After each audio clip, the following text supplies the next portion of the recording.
सुरक्षा से जुड़ी सबसे महत्वाकांक्षी देवास 3 और देवास 4 पेयजल परियोजना का शनिवार को पंजाब के राज्यपाल गुलाब चंद कटारिया ने निरीक्षण किया। अधिकारियों के साथ विभिन्न निर्माण स्थलों का जायजा लेते हुए उन्होंने परियोजना की प्रगति की समीक्षा की। राज्यपाल ने भरोसा जताया कि यह परियोजना पूरी होने के बाद वर्ष 2045 तक उदयपुर की झीलों में पानी की कमी नहीं होगी और शहर के साथ आसपास के क्षेत्रों को भी इसका बड़ा लाभ मिलेगा।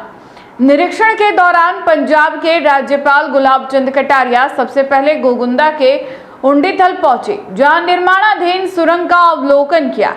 इसके बाद उन्होंने नाल गांव पहुंचकर प्रस्तावित बांध स्थल का निरीक्षण किया और अधिकारियों से निर्माण कार्य की विस्तृत जानकारी ली। उन्होंने टनल 3 के अंतर्गत 3.15 किलोमीटर, 5.325 किलोमीटर और 9.10 किलोमीटर के विभिन्न निर्माण स्थलों पर चल रहे कार्य का भी जायजा लिया। अधिकारियों ने राज्यपाल को बांध और सुरंग निर्माण की प्रगति से अवगत कराया। इस दौरान कटारिया ने कहा कि देवास परियोजना उदयपुर के भविष्य के लिए अत्यंत महत्वपूर्ण है। इसके पूरा होने पर शहर को लंबे समय तक पर्याप्त पेयजल उपलब्ध होगा और पिछोला, स्वरूप सागर और फतेह सागर जैसे प्रमुख झीलों का जलस्तर भी वर्ष भर बना रहेगा। इससे पर्यावरण संरक्षण के साथ पर्यटन को भी कई मजबूती मिलेगी। राज्यपाल ने बताया कि वर्तमान में प्रतिदिन करीब 7 मीटर सुरंग की खुदाई की जा रही है, जबकि निर्माण एजेंसी का लक्ष्य हर महीने लगभग 700 मीटर खुदाई का है।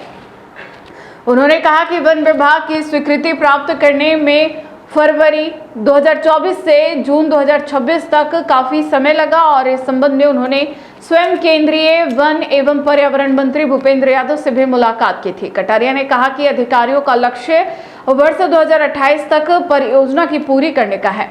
हालांकि सुरंग निर्माण तकनीकी पूर्ण से चुनौतीपूर्ण कार्य है। उन्होंने बताया कि देवास 3 परियोजना के तहत नाथियाथल के पास बनने वाले बांध से 10.50 किलोमीटर लंबी सुरंग के माध्यम से पानी आकोदड़ा बांध पहुंचेगा और वहां से सीधे पिछोला झील तक लाया जाएगा। वहीं देवास 4 परियोजना में अंबावा गांव के पास बनने वाले बांध को 4.15 किलोमीटर लंबी सुरंग से देवास 3 परियोजना को जोड़ा जाएगा।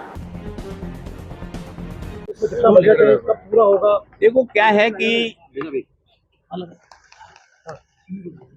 सेकंड का प्रोजेक्ट तो वसुंधरा जी के टाइम पर हमने उसको स्वीकृत भी करा दिया और बनकर के पानी भी उसका डाइवर्ट हो गया, जो लगभग 500 एफसीएफ पानी हमको आकोदड़ा से मिलता है और इस कारण से रिजर्व ऑयल में हम रखते हैं आकोदड़ा को और मार्च अप्रैल में भी जब हमको जरूरत होती है तो वापस पानी खोल करके अपनी झीलों को भर लेते हैं। ये सिस्टम अगर कहीं है राजस्थान में तो केवल और केवल उदयपुर में है। लेकिन हमने सुखाड़िया जी को जो अधूरा सपना रहा था, उन्होंने 4 चरण इसके बनाए थे देवास का। ये पानी साबरमती के माध्यम से होकर के अरब सागर में जा रहा था। इस पानी को ये जो हमारी पहाड़ियाँ हैं ये डाइवर्ट करती है 2 साइड में। पीछे का साइड साबरमती होकर के जाता है, आगे की साइड का बंगाल की खाड़ी में जाता है। उन्होंने इस पानी को टैप करने का प्रयास किया। एक प्रोजेक्ट वो बना पाए 125 एमसीएफ का गोराना डैम और लगभग 1.4 जो है ना टनल बनाकर, वो मैनुअल टनल बनाई पहली बार। ये तो मशीनों से बनती है, तो उसमें कुछ कैजुअल्टियाँ भी हुई, लेकिन वो पानी हमको मिला पर उससे हमारी पूर्ति नहीं हुई। मैंने कोशिश करके उनके उसी प्रोजेक्ट को, जो उनका सपना था, उसको साकार करने का प्रयत्न किया मुख्यमंत्री वसुंधरा जी के टाइम पे, और हमको आकोदड़ा, जिसको देवास सेकंड कहते हैं, वो हमको मिल गया और उसमें हमने जो है लगभग 400 एमसीएफ से लेकर 500 एमसीएफ पानी को डाइवर्ट कर दिया, जो हमारी ये 3rd और 4th जो प्रोजेक्ट बनाया हुआ तो सुखाड़िया जी के समय का ही था। और इसमें सबसे ज़्यादा पानी का स्टोरेज है। ये जो पहला जहां अपन खड़े हैं, इसका जो डैम बन रहा है वो 703 एमसीएफ की पानी को लेकर के जाएगा। ये जो 2 साइड बनी है, एक साइड सीधा आकोदड़ा से जोड़ देगी और ये दूसरी साइड जहां हमारा डैम बन रहा है 3rd वाला, उस डैम से ये पानी को इधर डाइवर्ट कर देगी।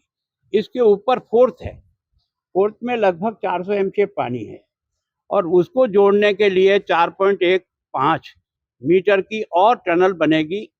4th को 3 में लाने के लिए, 3 से पानी 2 में ले जाने के लिए 10.5 किलोमीटर की टनल जोड़ेगी और ये दोनों से पानी मिल करके लगभग 1000 MCF पानी जो है ना हमको ये एक्स्ट्रा मिलेगा और ये सारा ग्रेविटी से मिलेगा। एक बार खर्चा हो जाने के बाद जो 1700 करोड़ रुपए का लगभग इसका खर्चा है, हो सकता है कुछ कम ज़्यादा होगा बाद में जा कर के, लेकिन उसके कारण से हमारे को ही लाभ नहीं, इवन मैं सोचता हूँ चित्तौड़ तक की बेल्ट, क्योंकि हमारे पुरखों ने इसके बाद आपने देखा उदय सागर बनाया हुआ, उदय सागर के बाद में वल्लभनगर बनाया, वल्लभनगर के नीचे बड़गांव बनाया, बड़गांव के नीचे गोसुंडा बनाया, गोसुंडा के बाद जो पानी निकलता है वो इस अपना ठेठ चैनल में होता हुआ वो जो अपना बिशलपुर पानी जाता है, जो बिशलपुर सबको पानी पिला रहा है।